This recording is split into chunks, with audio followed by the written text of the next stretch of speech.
आप सभी का खैर मकदम है आपके अपने official YouTube channel chalk and duster academy में एक बार फिर से। उम्मीद है आप लोग खैर आफियत से होंगे और आज आप लोगों के सामने मैं हाजिर हूँ एक नए सेशन के साथ। और आज का जो हमारा सेशन है वो है भाषा शिक्षण की विधियाँ या तदरीस ज़बान के तरीका जो है वो आज के हमारे सेशन का टॉपिक है। जो हमारा CTET उर्दू के रिगार्डिंग जो है वो आप लोगों का सेशन चलता है और इसमें हम लोग बात कर रहे हैं पेडागोजी के हवाले से। और इससे जो है वो आपसे एग्ज़ाम में सवाल आते हैं। 30 सवाल आपके जो है वो उर्दू ज़बान से देखने को मिलते हैं। तो हमारा जो टारगेट है वो है कि आप लोगों का जो है वो 30 में से 30 नंबर जो है वो कैसे आए। तो उसी के लिए आप लोगों के साथ मेहनत की जा रही है और ये मेहनत आपको जो है वो इंशाअल्लाह जो है वो आने वाले वक्त में जो है वो रंग ज़रूर लाएगी जब आप लोगों का इम्तिहान होगा। तो चलिए फिर बिना किसी देरी के आज के अपने सेशन को शुरू करते हैं। सबसे पहले बात करते हैं इसके तारुफ़ की, या हम लोग कह सकते हैं इसके प्रस्तावना की जो है वो बात करते हैं, यानी कि तारुफ़ के हवाले से बात करते हैं कि तदरीस ज़बान के तरीक़े क्या है। भाषा और शिक्षण से संबंधित विभिन्न सिद्धांतों ने भाषा सीखने और सिखाने की अनेक विधियाँ जो है वो प्रस्तुत की हैं। सिद्धांत हम लोग पढ़ चुके हैं, चाहे BF स्किनर का हो, चाहे हम लोग बात करें नॉम चॉम्स्की का हो, चाहे हम लोग बात करें वाइगोस्की का हो। तो ज़बान और आमोजिश से मुताल्लिक़ मुख्तलिफ़ नज़रियात से ज़बान सीखने और सिखाने के मुतअद्दिद तरीके जो हैं वो पेश किए गए हैं। मुतअद्दिद का मतलब होता है कि अनेक तरीके जो हैं वो पेश किए गए हैं किसी भाषा को सीखने और सिखाने के लिए। इनमें ज़्यादातर तरीके दूसरी ज़बान यानी कि सेकंड लैंग्वेज की तदरीस के लिए तैयार किए गए हैं। सेकंड लैंग्वेज वो होते हैं जो आप स्कूल में सीखते हैं, आप लोग मदरसे में सीखते हैं, आप लोग कॉलेज वगैरह में सीखते हैं। और जो फर्स्ट लैंग्वेज होती है वो आपकी जो है वो फैमिली से आपको बाय बर्थ मिलती है या माहौल के ज़रिए से मिलती है। इसमें हम लोग बात करते हैं मादरी ज़बान फ़ितरी माहौल में हासिल की जाती है, इसलिए इसकी तदरीस भी फ़ितरी अंदाज में की जाती है। मादरी ज़बान का मतलब होता है राष्ट्रभाषा, या हम लोग कह सकते हैं मातृभाषा जो है वो किसी रूल, किसी कानून या किसी कायदे की जो है वो ज़रूरत नहीं पड़ती। वो जो है वो नॉर्मली जो है वो घर में भी, माहौल में या आस पड़ोस में या दोस्तों के साथ रह के भी जो है वो सीखी जा सकती है। ये एक नेचुरल प्रोसेस है, यानी कि ये स्वाभाविक ढंग से जो है वो उसको किया जाता है।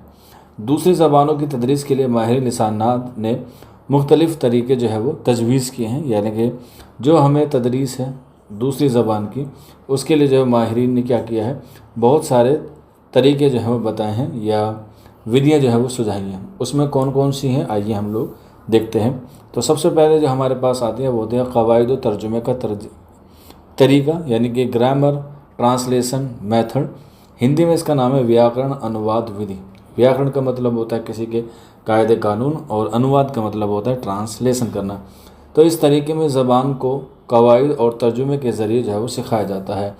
यानी कि इस तरीके में, यानी कि इस विधि में जब ज़बान सिखाई जाती है तो उसके जो है वो हमें क्या सिखाए जाते हैं, व्याकरण सिखाई जाती है और उसके अनुवाद के माध्यम से सिखाया जाता है। व्याकरण की जैसे हम लोग बात करें, इसम मान सकते हैं, ज़मीर मान सकते हैं, सिफत मान सकते हैं, इसके अलावा तमीज़ हम लोग कहते हैं। ये सारे क्या हैं, व्याकरण के भाग होते हैं। और ट्रांसलेट का मतलब होता है, जैसे इसम को हम लोग उर्दू में इसम कहते हैं, हिंदी में संज्ञा कहते हैं और इंग्लिश में जो है वो नाउन कहते हैं। ये हुआ हमारा व्याकरण अनुवाद विधि। क़वाइद, या कह सकते हैं तलबा क़वाइद के उसूल याद करते हैं और जुमलों में उसका क्या करते हैं, तर्जुमा करते हैं। यानी कि विद्यार्थी व्याकरण के नियम को जो है वो समझते हैं। जैसे अगर हम लोग बात करें इसम जो है वो किसी शख्स, जगह या चीज़ के नाम को कहते हैं। अब इसके जो है वो अलग अलग नियम हैं। जैसे इसकी 2 इक़साम हैं, एक होती है इसमें ख़ास और एक हो जाती है इसमें आम। ये जो है वो क्या है, इसके रूल हैं। फिर इनके भी जो है वो 5 इक़साम होती हैं, इसमें ख़ास की और इसमें आम की। तो ये जो है वो हमें याद करने पड़ते हैं। अब इनकी विशेषता क्या है, यानी कि इसकी ख़ुसूसियत क्या है।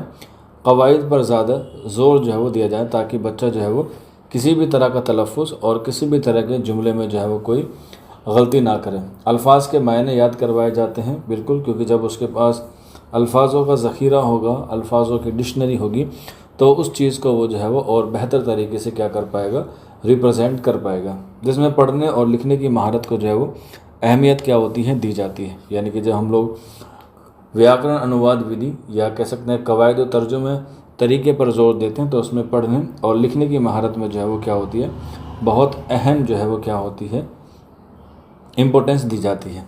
इसकी मिसाल देखते हैं। जैसे इंग्लिश में हम लोग कहते हैं I am reading a book. अब इसका अगर हम लोग हिंदी में तर्जुमा देखें, मैं एक पुस्तक पढ़ रहा हूँ, या हम लोग कह सकते हैं मैं एक किताब पढ़ रहा हूँ। तो यहाँ पे बात बिल्कुल जो है वाज़ेह हो रही है, जुमला जो है बिल्कुल दुरुस्त है, इसमें जो है वो भी कोई जो है वो खामी जो है वो नज़र नहीं आ रही। तो मैं एक किताब पढ़ रहा हूँ, ये हमारे क्या है व्याकरण के एतबार से यानी कि कवायद के एतबार से बिल्कुल क्या है सही क्या है जुमला है। इसके बाद बात करते हैं दूसरा तरीका, और वो होता है हमारा गुफ्तगू का तरीका यानी कि कन्वर्सेशन मेथड, जिसे हम लोग कहते हैं वार्तालाप विधि। इस तरीके में ज़बान को बातचीत के ज़रिए जो है वो सिखाया जाता है, जिसे हम लोग कहते हैं कम्युनिकेशन भी जो है वो कह सकते हैं, क्योंकि जिस इंसान का कम्युनिकेशन जितना अच्छा होगा उसका वक्तव्य या उसकी बात या उसका सेंटेंस जो है वो इतना क्लियर, इतना मजबूत और एकदम सपाट होगा, ताकि सामने वाले को जो है वो किसी भी तरह की कोई एरर का जो है वो नज़र ना आ जाए, या कह सकते हैं कम्युनिकेशन बैरियर जो है वो ना आए। तलबा को अमली गुफ्तगू के मौके जो है फ़राहम किए जाने चाहिए। जैसे स्कूल में हम लोग डिबेट करा सकते हैं, कोई कंपटीशन करा सकते हैं, क्विज़ वगैरह करा सकते हैं, या कोई ड्रामा हम लोग करा सकते हैं। इससे क्या होता है बच्चे आपस में बातचीत करते हैं और उनका जो व्यवहारिक संवाद होता है, जो नेचुरल प्रोसेस होता है, उससे भी जो है उनको फ़ायदा मिलता है। और ये है हमारे गुफ्तगू का तरीका। मिसाल या कह सकते हैं इसकी खसूसियत क्या है, बोलने की सलाहियत में क्या होता है इजाफा होता है। बहुत सारे बच्चे क्या होते हैं, बहुत सारे बच्चे जो है वो इंट्रोवर्ट होते हैं। अगर टीचर सही है या टीचर जो है वो सही मायनों में परख रखता है बच्चों को, तो वो इंट्रोवर्ट से बच्चों को जो है वो निकालता है। ये एक खसूसियत भी मानी जाती है, लेकिन बच्चों को स्कूल में जब तक बोलेंगे नहीं तो उनका तलफ़ुज़, उनका प्रोनाउंसिएशन और उनके ख़यालात जो है वो दूसरों तक कैसे पहुँचेंगे, तो इसलिए जो है वो टीचर को इस पर ज़्यादा ध्यान देना चाहिए। आत्मविश्वास और परवाह विकसित होता है। एतमादी और रवानी में भी क्या होता है पैदा होता है।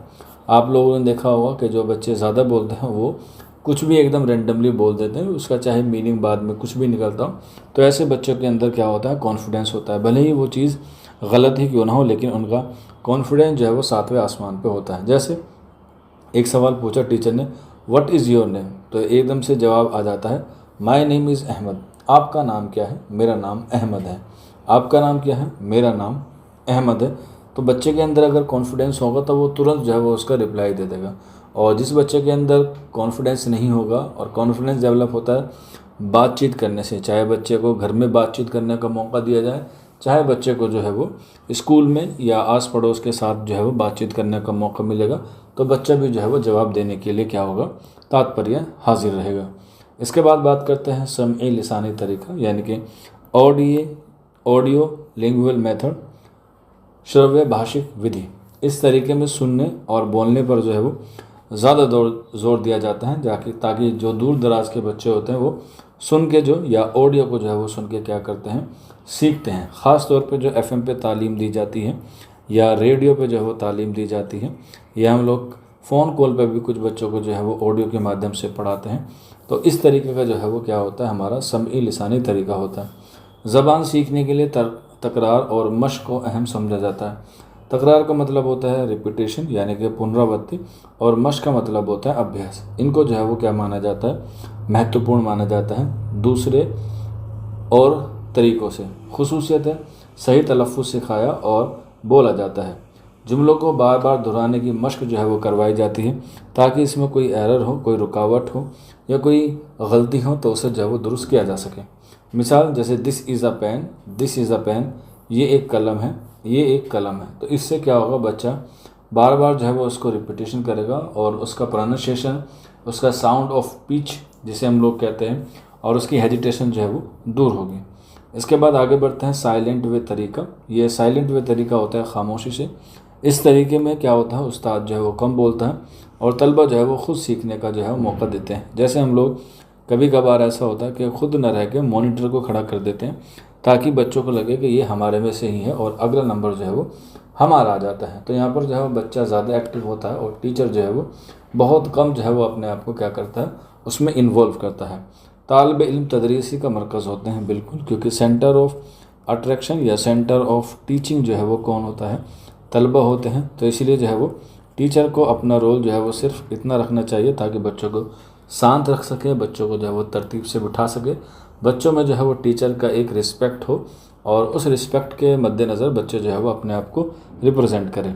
यहाँ पे आप लोग देख सकते हैं, यहाँ पर जो एक डिस्कवरी है वह खुद दरियाफ्त यानी कि डिस्कवरी लर्निंग पर जो है वो जोर दिया जाता है, और ये काम करती है लर्निंग बाई डूइंग वाले प्रोसेस पर जो है वो ये काम करती है, ताकि बच्चा जो है वो लर्निंग बाई डूइंग जो है वो सीख सके। उस्ताद जो है वो रंगीन छड़ियाँ दिखाकर रंग पूछता है, बिल्कुल इससे जो है वो बच्चे क्या होते हैं, एक्टिव हो जाते हैं। जैसे ताजमहल को दिखा के बच्चों से उसका कलर पूछ लिया, उसमें मीनार पूछ ली, वो कहाँ पर है, इस तरीके से बच्चे जो है वो उसका क्या देते हैं, जवाब देते हैं। जैसे इट इज़ रेड, ये हम लोग कह सकते हैं ये सफ़ेद है और ये काला है। तो इससे क्या होगा, बच्चा को हम सिर्फ दिखा रहे हैं चीज़, उससे आगे का जवाब जो है वो बच्चे खुद ऑटोमेटिकली देंगे। इससे क्या होगा, बच्चों के अंदर जो चीज़ें हैं वो क्या होंगी, बाहर निकल कर आएंगी। इसके बाद बात करते हैं टोटल फिजिकल रिस्पॉन्स, TPR के नाम से जानते हैं, पूर्ण शारीरिक प्रतिक्रिया विधि। ये जो है वो एक फिजिकल एक्टिविटी होती है, और आपको पता होगा कि स्वस्थ शरीर में ही जो है वो स्वस्थ मस्तिष्क का जो है वो स्वस्थ मस्तिष्क में ही जो है वो स्वस्थ शरीर का जो है वो निर्माण होता है। ये आपने कहावत सुनी होगी, ये अरस्तु का है। इसके लिए जो है वो आपको पूर्ण शारीरिक प्रतिक्रिया का जो है विधि है उस पर जो है वो ध्यान देना है। इस तरीके में ज़बान को जिस्मानी हरकत के ज़रिए जो है वो सिखाया जाता है। इसे हम लोग जो है वो एक तरीके से साइन लैंग्वेज के हवाले से भी जो है वो बात कर सकते हैं, क्योंकि साइन लैंग्वेज में जो है हमें फिजिकल चीज़ों को जो है वो बताना पड़ता है, हाथों के इशारे से, पैरों के इशारे से, आँखों के इशारे से, इन सब से। उस्ताद तलबा को अहकामात पर जो है वो अमल करते हैं, यानी कि उनके दिए गए निर्देश पे, उनके दिए गए ऑर्डर पे या उनके दिए गए जो तरीका है उस पर अमल करते हैं, तो उनको जो है वो सारी चीज़ें जो है वो सिखाई जाती हैं। खेल के ज़रिए जो है वो सीखने का जो है बच्चों को क्या मिलता है, मौका मिलता है। याददाश्त इससे क्या होती है, मजबूत होती है। मिसाल के तौर पर जैसे स्टैंड अप या खड़े हो जाओ, ये जो है वो क्या है, पूर्ण शारीरिक शिक्षा का एक माध्यम है, क्योंकि इसमें जब बच्चों को कहा जाता है स्टैंड अप, तो बच्चा जो है वो दिमाग से नहीं बल्कि पूरे जिस्म के साथ जो है वो खड़ा होता है। ऐसे ही ओपन द डोर, तो ओपन द डोर में भी जो है वो उसे क्या होता है, उसे फिजिकल का जो है वो काम करना पड़ता है, जिससे उसका शरीर जो है वो क्या होता है, तंदुरुस्त रहता है।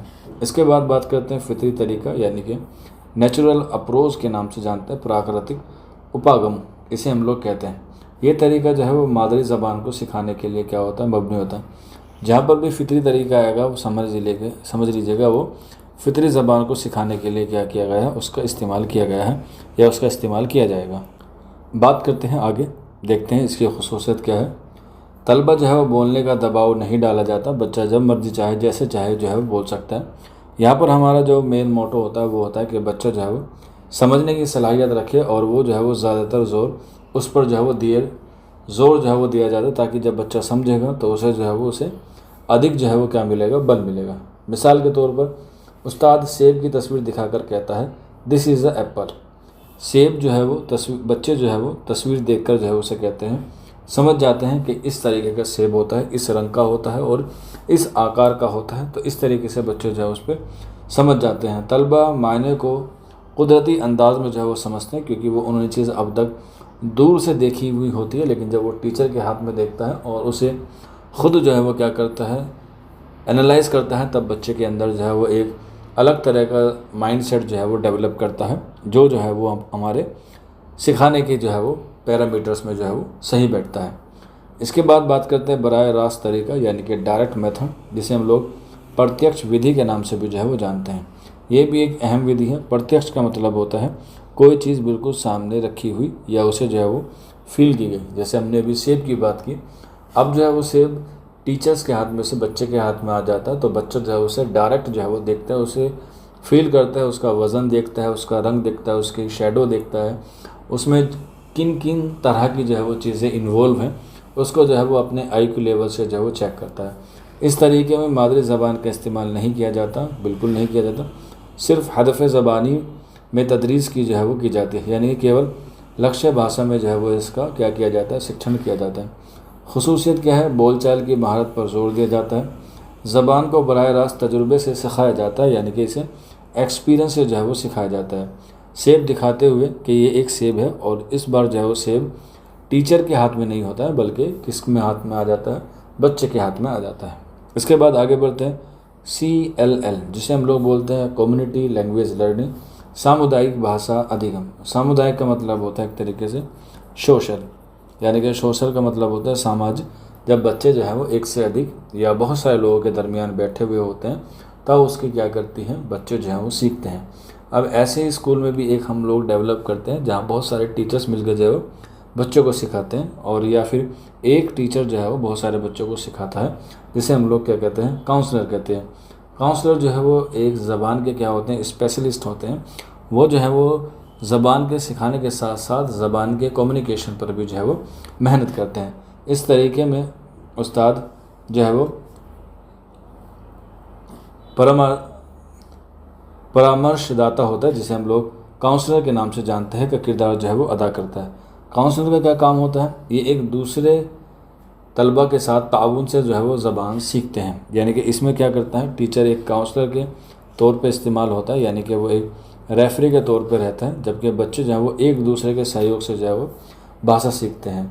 समूह शिक्षण को जो है वो बढ़ावा दिया जाता है। आप लोग देखते हैं स्कूल में जो है वो एक तरीका होता है, आपने शायद पढ़ा हो या आपने देखा हो, भिन्न भिन्न तरीके जो है वो उसको क्या बोलते हैं, बोला जाता है, जिसमें क्या होता है, बच्चों को ग्रुप्स में जो है वो तकसीम कर दिया जाता है और उनको बोला जाता है ये ए ग्रुप है, ये बी ग्रुप है और ये सी ग्रुप है। तो इस तरीके से ये बच्चा अलग तरह का डेवलप होगा, ये अलग तरह का बच्चा होगा और ये अलग तरह का डेवलप होगा, लेकिन इनका जो सामूहिक बढ़ावा है या सामूहिक सीखने की तरीका है वो जो है वो उससे क्या होगा, इंस्पायर होगी। तो ये जो तरीका है कम्युनिटी वाला, इसमें जो है वो समूह शिक्षण को जो है वो बढ़ावा मिलता है और इससे जो है वो सभी के अंदर क्या आता है, आत्मविश्वास होता है और आत्मविश्वास के साथ साथ इसमें जो है वो उनकी सहयोग की भावना जो है विकसित होती है। ताउन का मतलब होता है सहयोग, एक दूसरे को जो है वो क्या करना, सपोर्ट करना। जैसे I want to introduce myself, मैं अपना तारुफ करवाना चाहता हूँ। तो जब बच्चा एक तारुफ करेगा तो जाहिर सी बात है दूसरा बच्चा भी उसे सीख कर या उसकी तरह जो है वो अपना इंट्रोडक्शन देना चाहता है, यानी कि परिचय देना चाहता है। उस्ताद दुरुस्त जुमले बनाने में मदद करते हैं। अगर कहीं इंट्रोडक्शन में कोई गलती है या किसी और टॉपिक पे बच्चे को पढ़ाया जा रहा है तो एज आ काउंसलर जो है उसमें कोई गलती होगी तो उसे जो क्या करेगा, वो उसे जो है वो सही करने की कोशिश करेगा। तो इस तरीके से ये हमारे क्या हुए, आपके तदरीस के ज़बान की जो है तरीके हुए, जो हमने 8 पढ़े हैं। इसके बाद जो है वो आगे बढ़ते हैं और उसमें जो है वो ये एक फटाफट क्या है, रिकॉल है, आप लोग इसे देख सकते हैं। जैसे कवायद व तर्जुमा तरीका, कवायद और तर्जुमा जो है वो इसका नियम है। नियम और अनुवाद जो है वो इसमें क्या किया गया है, मेन तौर पे रखा गया है। वहीं वार्तालाप विधि, जिसे हम लोग गुफ्तगू का तरीका कहते हैं, इसमें बोलचाल पर जोर दिया जाता है। समई लिसानी तरीका, सुनने और दोहराने पर जोर दिया जाता है। साइंटिफिक वे, उस्ताद जो है वो इसमें कम बोलता है और टीचर जो है वो पैसिव में रहता है और स्टूडेंट जो है वो एक्टिव में जो है वो काम करता है। TPR यानी कि टोटल फिजिकल वाली जो आपकी विधि है, इसमें जो है वो जिस्मानी हरकत के ज़रिए जो है वो तालीम दी जाती है। फितरी तरीका, ये कुदरती माहौल में ज़बान सीखते हैं। बराह रास्त तरीका, ये मादरी ज़बान सिखाने का जो है वो तरीका नहीं है। इसके बाद आता है कम्युनिटी लैंग्वेज लर्निंग, जिसे हम लोग सामुदायिक भाषा अधिगम कहते हैं। इससे जो है वो ताउन से सीखने का मौका मिलता है, यानी कि समूह के हवाले से बच्चे जो है वो एक दूसरे से सीखते हैं। तो ये आज का सेशन था, उम्मीद है आपको पसंद आया होगा। इसके बाद हम लोग मिलेंगे नए सेशन में। अगर आप लोग CTET के नोट्स चाहते हैं तो आपको इस नंबर पर रब्ता कर लीजिएगा, आपको जो है वो नोट्स जो है वो 399 में जो है वो प्रोवाइड करा दिए जाएंगे। कोई डाउट होता है, कोई क्वेरी होती है तो आप लोग नीचे कमेंट बॉक्स में जो है वो हमसे मालूमात कर सकते हैं। आज के सेशन में इतना ही था, शुक्रिया।